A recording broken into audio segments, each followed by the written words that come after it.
వార్తల్లోకి స్వాగతం. ముందుగా ముఖ్యాంశాలు. జగన్మోహన్ రెడ్డి 5 సంవత్సరాల ముఖ్యమంత్రిగా పనిచేసి రాష్ట్రాన్ని భ్రష్టు పట్టించి శాంతి భద్రతలు పోయాయని అంటున్నాడు. అధికారం పోయిన 2 నెలలకే జగన్మోహన్ రెడ్డిలో ఓపిక బాగా తగ్గింది విమర్శించిన కేంద్ర మాజీ మంత్రి చింతామోహన్. వార్తల్లోని వివరాలు. ఇందిరాగాంధీ తెచ్చిన ఎస్సీ ఫైనాన్స్ కార్పొరేషన్ కు జగన్ ప్రభుత్వం నిర్వీర్యం చేసిందని చంద్రబాబు నాయుడు వెంటనే ఎస్సీ ఫైనాన్స్ కార్పొరేషన్లకు నిధులిచ్చి పునరుద్ధరించాలని కేంద్ర మాజీ మంత్రి చింతామోహన్ డిమాండ్ చేశారు. ఈ సందర్భంగా కేంద్ర మాజీ మంత్రి చింతామోహన్ మాట్లాడుతూ చంద్రబాబు నాయుడు రాష్ట్రానికి ముఖ్యమంత్రి కావటం సంతోషమన్నారు. 50 ఏళ్ల క్రితం చంద్రబాబు నాయుడు ఈ స్థాయికి ఎదుగుతాడని నేను ఊహించలేదని, తిరుపతి టౌన్ యూత్ కాంగ్రెస్ ప్రెసిడెంట్గా నేను, పులిచెర్ల బ్లాక్ కాంగ్రెస్ ప్రెసిడెంట్గా చంద్రబాబు నాయుడు మేమిద్దరం కాంగ్రెస్ నుంచి రాజకీయ ప్రస్థానం మొదలైందన్నారు. రాష్ట్రానికి 4వసారి చంద్రబాబు నాయుడు సీఎం అయ్యారని, ఢిల్లీలో అందరూ చంద్రబాబును బాహుబలి అంటున్నారని అన్నారు. ఇందిరాగాంధీ ఆశీస్సులతో అంజయ్య కేబినెట్లో చంద్రబాబు మంత్రి అయ్యారని అన్నారు. చంద్రబాబు నాయుడు కాంగ్రెస్ పార్టీలో రాజకీయాల్లోకి వచ్చాడు. నేను తిరుపతి టౌన్ యూత్ కాంగ్రెస్ ప్రెసిడెంట్గా ఉన్నప్పుడు ఆయన పులిచెర్ల బ్లాక్ కాంగ్రెస్ ప్రెసిడెంట్గా ఉండేవాడు. 50 సంవత్సరాల నాడు నేను ఊహించలేదు చంద్రబాబు నాయుడికి ఇంత అదృష్టం ఉంటుంది. అదృష్టవంతుడు. యూత్ కాంగ్రెస్ బ్లాక్ కాంగ్రెస్ ప్రెసిడెంట్గా ఉండి ఎమ్మెల్యే అయినాడు 78లో. తర్వాత అంజయ్ కేబినెట్ లో మంత్రి అయ్యాడు కాంగ్రెస్ పార్టీలో ఇందిరాగాంధీ ఆశీస్సులతో. మరి రామారావు అల్లుడైనాడు మంత్రి అయిన తర్వాత. అదృష్టం అట్టొచ్చింది. మరి రామారావు అల్లుడైన తర్వాత ముఖ్యమంత్రి అయ్యాడు తెలుగుదేశంలో 3-4 సార్లు 14 సంవత్సరాలు ముఖ్యమంత్రిగా ఉండి మళ్ళీ ఇంకొక 5 సంవత్సరాలు ఛాన్స్ కొట్టాడు. మరి ఢిల్లీలో ఏమనుకుంటారంటే చంద్రబాబు నాయుడు అదృష్టవంతుడని ఎవరు అనుకోవటం లేదు. బాహుబలి అనుకుంటున్నారు ఆయన్ని. బాహుబలి నిజంగా బాహుబలి అయ్యాడు. ఆంధ్రప్రదేశ్ అంటే ఏపీ అంటారని, కానీ చంద్రబాబు మాత్రం పొద్దున లేస్తే రాత్రి వరకు ఏపీ అంటే అమరావతి, పోలవరం అంటాడని అన్నారు.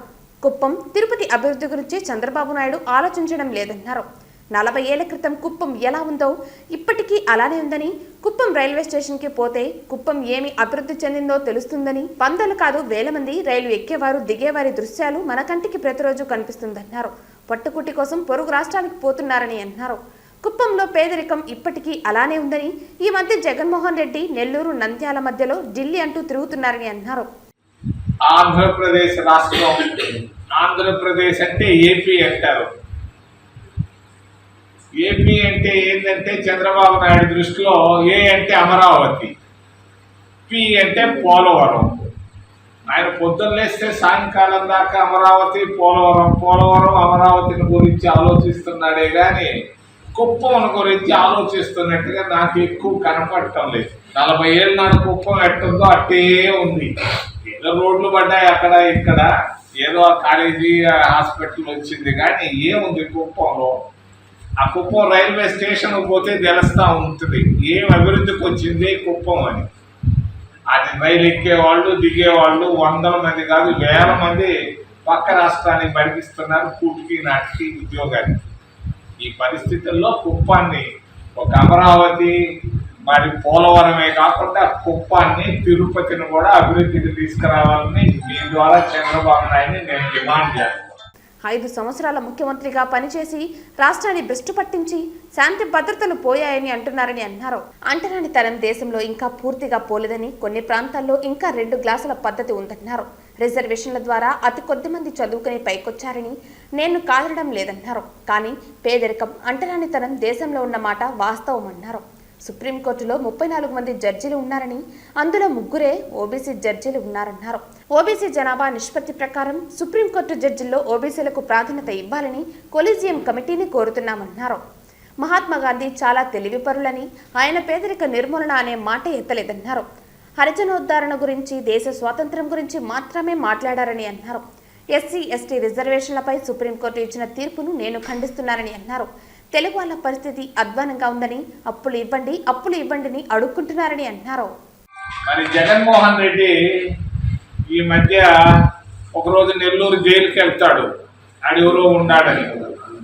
ఇంకొకసారి నంద్యాలకు వెళ్తాడు, నెల్లూరు నంద్యాల నెల్లూరు మధ్యలో ఢిల్లీ అంటాడు. 2 నెలలకే ఓపిక తగ్గిపోయింది జగన్మోహన్ రెడ్డికి. అయ్యో పాపం 5 సంవత్సరాలు ముఖ్యమంత్రిగా ఆంధ్రప్రదేశ్ రాష్ట్రాన్ని భ్రష్టు పట్టించేసి 2 నెలలకి శాంతి భద్రతలు పోయినాయంటాడు. ఎక్కడ శాంతిపురంలో పోయినాయా, లేకపోతే ఎక్కడ పోయిందా శాంతి భద్రతలో? బాగా చక్కగా చేస్తున్నాడు చంద్రబాబు నాయుడు. మా పార్టీలు వేరైనా కూడా నేను మొన్న సెక్రటేరియట్కి వెళ్ళాను, సచివాలయానికి అమరావతిలో. తిరుపతికి వచ్చే భక్తుల్లో మరింత భక్తిభావం పెంచుతూ తిరుపతి కీర్తి ప్రతిష్టలు పెరగడానికి నగర సంకీర్తన దోహదం చేస్తుందని భారతీయ జనతా పార్టీ జిల్లా కార్యదర్శి నరేష్, నగర సంకీర్తన మండలి సభ్యులు అన్నూరు భాస్కరాచారి అన్నారు. తిరుపతి నగరంలో భక్తిభావం మరింత పెరగాలని, ఆధ్యాత్మిక వాతావరణంలో ప్రజలు నివసించాలన్న సంకల్పంతో స్థానిక రాయలసీమ రంగస్థలి చైర్మన్ గుండాల గోపీనాథ్ రెడ్డి నగర సంకీర్తన మండలి ఏర్పాటు చేసి నగరంలో ప్రతి శనివారం భజన మండలి కళాకారుల చేత సంకీర్తన గోష్ఠి నిర్వహిస్తున్నారు. అందులో భాగంగా శనివారం ఉదయం భజన మండలి కళాకారులు సాంప్రదాయ వస్త్రాలతో స్థానిక గోవిందరాజస్వామి ఆలయం నుంచి 4 మాడవీధుల్లో నగర సంకీర్తన చేపట్టారు. నగర సంకీర్తన అనంతరం భక్తులకు అన్నప్రసాదాలు వితరణ చేయడం జరిగింది. ఈ కార్యక్రమంలో సుశీల, మునికుమారి, పద్మావతి, జయమ్మ, కల్పన, ఉషారాణి, పార్వతి, ధనలక్ష్మి తదితరులు పాల్గొన్నారు. ఓం నమో వెంకటేశాయ. గత సంవత్సర కాలంగా ప్రతి శనివారం ఉదయం 4:40 ఈ నగర సంకీర్తన కార్యక్రమం జరుగుతుంది. ఇలాంటి అద్భుతమైన మన సనాతన ధర్మంలో భాగమైన ఈ కార్యక్రమాన్ని పునరుద్ధరించి గత సంవత్సర కాలంగా విజయవంతంగా నడిపిస్తున్న మన సంస్కృతి విభాగ గోపి గారికి, వారి భక్త బృందానికి అభినందనలు తెలుపుకుంటున్నాం. ఈ నగర సంకీర్తన ద్వారా ప్రతి శనివారం ఉదయం స్వామివారి నామస్మరణతో ఈ పురవీధులని మారుమోగిపోతున్నాయి. వాటి వల్ల భక్తి భావమే కాకుండా మన మనసుకు ఉల్లాసం, తర్వాత ఆరోగ్యానికి కూడా ఎంతో ఉపయోగకరం. ఇలాంటి నగర సంగీత కార్యక్రమంలో పురవాసులు, భక్తులు అందరూ పెద్ద సంఖ్యలో పాల్గొనాలి. ఇలాంటి మన సాంప్రదాయాన్ని ఇలాగే కొనసాగించుతూ మన ధర్మాన్ని నిలపాలని అందరినీ కోరుకుంటున్నాను. ఓం నమో వెంకటేశాయ. మన హిందూ ధర్మం అంతరించిపోకుండా మన గోపీనాథన్ గారు ఒక భజన బృందాన్ని, టీంను ఉత్పరిచి ఎక్కడున్న వాళ్ళ భక్తులందరినీ రప్పించి ప్రతి శనివారం ఉదయం 4 గంటలకి అందరికీ ఫోన్లు చేసి రప్పించి ಎಲ್ಲರೂ భక్తాదులందరూ సుమారు ఒక 250 మంది దాకా ఉండజేరి నామ సంకీర్తన తిరుమల వీధుల్లో నామ సంకీర్తన కంటిన్యూ ప్రతి శనివారం ఆగకుండా ఈ ఒక ఉత్సాహాన్ని కలిగించినందుకు ఆయన ధన్యవాదాలు. అదేవిధంగా ఉదయకాలమున ఆ భగవంతుని ఆ నామ సంకీర్తన చేస్తుంటే ప్రతి ఒక్కరు కూడా మనసు ఎంతో ఉల్లాసము, మన ఊరుకు మంచిది. చేసే భక్తాదులందరూ కూడా ప్రతి ఒక్క వాళ్ళలో ఉండేటువంటి రోగ నిరోధక ఆయుర్వేదం లాగా పనిచేస్తున్నది. కావున ಎಲ್ಲರೂ కూడా ఇంకా తెలియని వాళ్ళు కూడా ఉంటే తెలుసుకుని ఈ నామ సంకీర్తనకు ప్రతి వారం వచ్చి పాల్గొనాల్సింది కోరుకుంటూ. పొంగునూరు పట్టణంలోని శ్రీ కళ్యాణ వెంకటరమణ స్వామి ఆలయంలో శ్రీదేవి భూదేవి సమేత శ్రీ వెంకటేశ్వర స్వామికి శ్రావణ మాసం మొదటి శనివారం సందర్భంగా ప్రత్యేక పూజలు చేశారు. ఈ సందర్భంగా స్వామివారిని ఆలయ అర్చకులు పలు రకాల పుష్పాలు, ఆభరణాలతో సర్వాంగ సుందరంగా ముస్తాబు చేసి అద్దాల మండపంలో కొలువు తీర్చారు. శ్రావణ మాసం మొదటి శనివారం శ్రీ కళ్యాణ వెంకటేశ్వర స్వామివారిని దర్శించుకోవడానికి పెద్ద సంఖ్యలో భక్తులు ఆలయానికి చేరుకున్నారు.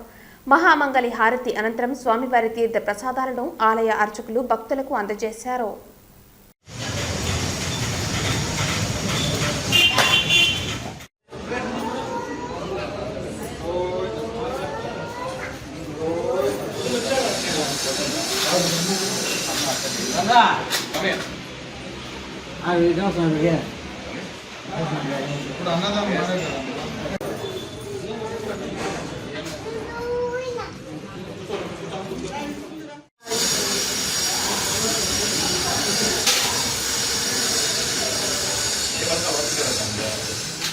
రిటైర్డ్ ప్రభుత్వ ఉద్యోగికి చెందిన భూమిని టీడీపీ నాయకులు ఆక్రమించిన వైనం. 80 ఏళ్లు పైబడిన ఆయన తన భూమిని కాపాడాలంటూ అమెరికా నుండి వీడియోలో సీఎం మరియు డిప్యూటీ సీఎం మరియు మంత్రి లోకేష్లను అభ్యర్థించడంతో ఈ ఆక్రమణల పర్వం వెలుగులోకి వచ్చింది. మాకు తిరుచానూరు లెక్కదాఖలా సర్వే నంబర్ 464లో పట్టా భూమి ఉంది. దీనిని తిరుచానూరు, పాడిపేట, తనపల్లికి చెందిన కొందరు నేతలు ఆక్రమిస్తున్నారు. ఆక్రమించడమే కాకుండా వాటాలు వేసుకుని మరీ పంచుకుంటున్నారు. పట్టా భూమిలో ఉన్న ఇసుకను రాత్రి పగలు అనే తేడా లేకుండా దోచుకుంటున్నారు. 40 ఏళ్ల పాటు ప్రభుత్వ ఉద్యోగిగా పనిచేసి పైసా కూడబెట్టుకుని భూమిని కొనుక్కున్నారన్నారు. టీపీఆర్ఓగా రిటైర్డ్ అయ్యానని పిల్లలు అమెరికాలో ఉంటే వాళ్ళ దగ్గరికి వెళ్లాలని, నేను లేని సమయం చూసుకుని ఇసుక కోసం నా పట్టా భూమిని పాడిపేట, తనపల్లి మరియు తిరుచానూరుకి చెందిన తెలుగుదేశం నాయకులు గుంపుగా ఏర్పడి ఆక్రమిస్తున్నారని అన్నారు. CM Chandrababu, deputy CM Pawan Kalyan, మంత్రి లోకేష్, జిల్లా కలెక్టర్, ఎస్పీలు స్పందించి కబ్జా రాయల నుంచి నా పట్టా భూమిని కాపాడండి అంటూ ఆ విశ్రాంత డిపిఆర్ఓ శంకర్ రెడ్డి వీడియోలో వేడుకున్నారు. దీనిపై అధికారులు ఎలా స్పందిస్తారో చూడాలి. రెడ్డి పాడిపేట గ్రామము, ఈ మా మామ శంకర్ రెడ్డి. ఇసుక మొత్తం సర్వే నెంబరు 464లో 12 ఎకరాల 55 సెంట్లు ఉంది. దీన్ని అందరూ ఇసుకెత్తుకొని వెళ్ళిపోతున్నారు. దీన్ని కలెక్టర్ గారు, సీఎం గారు, ఎస్పీ గారు అందరూ చూసుకొని దీన్ని ఆపుదల చేయాలని వాళ్ళు అమెరికాలో ఉన్నారు. వాళ్ళు వచ్చేదాకా దీన్ని ఏదో చూసుకొని, అందువల్ల మమ్మల్ని అటు చూసుకుంటా ఉండమన్నారు. దానివల్ల మీరు అందరూ ఇది చేసి దాన్ని ఆపుదల చేయాలని కోరుచున్నాను. అదే తిరుచానూరులో కొంతమంది అట్టా ఎత్తా ఉన్నారు. అది తిరుచానూరు శ్రీ పద్మావతి అమ్మవారి ఆలయానికి రాష్ట్ర వ్యాప్తంగానే కాకుండా దేశ నలుమూలల నుండి భక్తులు దర్శించుకోవటానికి వస్తూ ఉంటారు. టీటీడీ వారి ఆధ్వర్యంలో నడుస్తున్న ఆలయాలు సైతం భక్తులు దర్శించుకుంటారు. ఈ క్రమంలో టీటీడీ అనుబంధంగా ఉన్న శ్రీ శ్రీనివాస ఆలయానికి సైతం భక్తులు దర్శించుకోవటానికి వస్తారు. కానీ ఇటీవల కురిసిన వర్షాలకు శ్రీనివాస ఆలయానికి వెళ్లే మార్గం రొచ్చురొచ్చుగా మారింది. అటు భక్తులకే కాక స్థానిక ప్రజలు సైతం పరిస్థితులు చూసి తలలు బాదుకుంటున్నారు. తిరుచానూరు మేజర్ పంచాయతీ కావడంతో కోట్ల రూపాయలు ఆదాయం వస్తూ ఉంటుంది. కానీ పంచాయతీ కార్యాలయం వెనుక వైపే పరిస్థితి ఇలా ఉంటున్నా పంచాయతీ అధికారులు పట్టించుకోవటం లేదని స్థానిక ప్రజలు వాపోతున్నారు. పన్ను వసూళ్లపై ఉన్న శ్రద్ధ పరిసరాల పరిశుభ్రతపై లేదని ఆగ్రహిస్తున్నారు. ఈ పరిస్థితి ఇలాగే కొనసాగితే స్థానిక ప్రజలు, భక్తులు రోగాల బారిన పడే అవకాశం ఎక్కువగా ఉందని అంటున్నారు. ఇక్కడ ఏ వీధిలో ఉంటాను సార్, ఎంత ఇబ్బంది వాటర్ వచ్చేసి కాలువ పట్టించుకునే వాళ్ళు తీసేవాళ్ళు లేరు. పడిపోయి ఎంతమంది మురికి నీళ్లు, డ్రైనేజ్ వాటర్ ఎవరు పంచాయతీ ఆఫీస్ ముందర పెట్టుకొని ఇంత గలీజు. శ్రీ వెంకటేశ్వర గుడి ఉంది, ఆ మురికి నీళ్ళు ఇళ్లలోకి వచ్చేసి నీళ్ళంతా పురుగులు, రోగాలు వచ్చి ఎవరు పట్టించుకునేవాడే లేరు. వర్షం వస్తే మరి ఇన్ని ఏళ్ళగా వస్తున్నా సార్ ప్రాబ్లమ్స్. ఇంత గలీజు ఎవరు పట్టించుకునే వాళ్ళు. పంచాయతీ ఆఫీస్ పక్కనే ఉంది. ఈడే శుద్ధం చేయకపోతే ఊరంతా ఏం క్లీన్ చేస్తారు చెప్పండి? ఎంత పిల్లలు స్కూల్కి పోయే వాళ్ళు ఉన్నారు, ఫ్యామిలీస్ ఉన్నాయి, హౌసెస్ ఉన్నాయి, స్కూల్స్ ఉంది. డ్రైనేజ్ మొత్తం వాటర్ బ్లాక్ అయిపోయి బయట వచ్చేసి వెంకటేశ్వర గుడి ఇది అయితే ఇంకా ఘోరం. మురికి నీళ్ళు అదైతే డ్రైనేజ్ మొత్తం బయట వచ్చేసింది. అది మా పేరు దొరబాబు, నేను ప్రైవేట్ జాబ్ చేస్తాను దొరా కంపెనీలో. ఆ గుడి వెంకటేశ్వర గుడి ఇదిలేనే ఉన్నాం సార్. అది ఇంకా గలీజ్గా ఉంది. అది ఇంకా water rain water drainage water వచ్చేసింది. అది బ్లాక్ గా ఉంది గుడి ముందర. గుడిలో ఎట్టపోతున్నారు జనాలు తెలియదు. Main temple Venkateswara temple.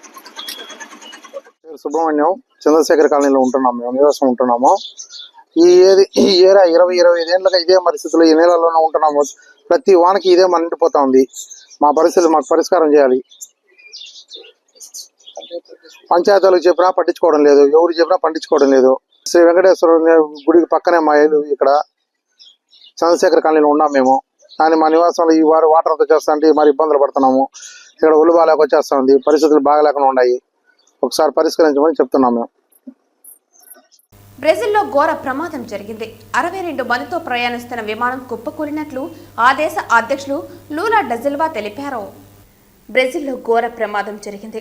62 మందితో ప్రయాణిస్తున్న విమానం కుప్పకూలినట్లు ఆ దేశ అధ్యక్షులు లూలా డా సిల్వా తెలిపారు. ఈ ఘటనలో విమానంలో ప్రయాణిస్తున్న అందరూ చనిపోయినట్లు భావిస్తున్నట్లు తెలిపారు. విన్హెడో నగరంలోని నివాసాలపై విమానం కుప్పకూలినట్లు సమాచారం. ప్రమాదానికి సంబంధించిన వీడియో వైరల్ అవుతోంది.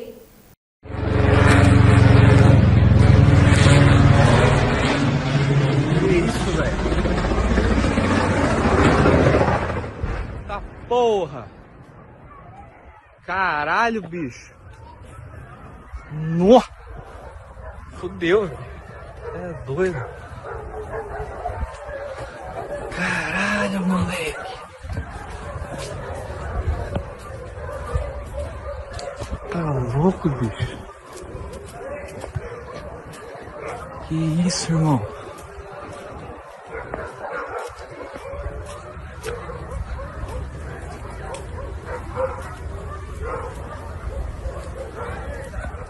వార్తలు ముగించే ముందు ముఖ్యాంశాలు మరోసారి. జగన్మోహన్ రెడ్డి 5 సంవత్సరాల ముఖ్యమంత్రిగా పనిచేసి రాష్ట్రాన్ని భ్రష్టు పట్టించి శాంతి భద్రతలు పోయాయని అంటున్నాడు. అధికారం పోయిన 2 నెలలకే జగన్మోహన్ రెడ్డిలో ఓపిక బాగా తగ్గింది విమర్శించిన కేంద్ర మాజీ మంత్రి చింతామోహన్. ఈ వార్తలు ఇంతటితో సమాప్తం. తిరిగి వార్తల్లో మళ్ళీ కలుద్దాం. అంతవరకు సెలవు. నమస్కారం.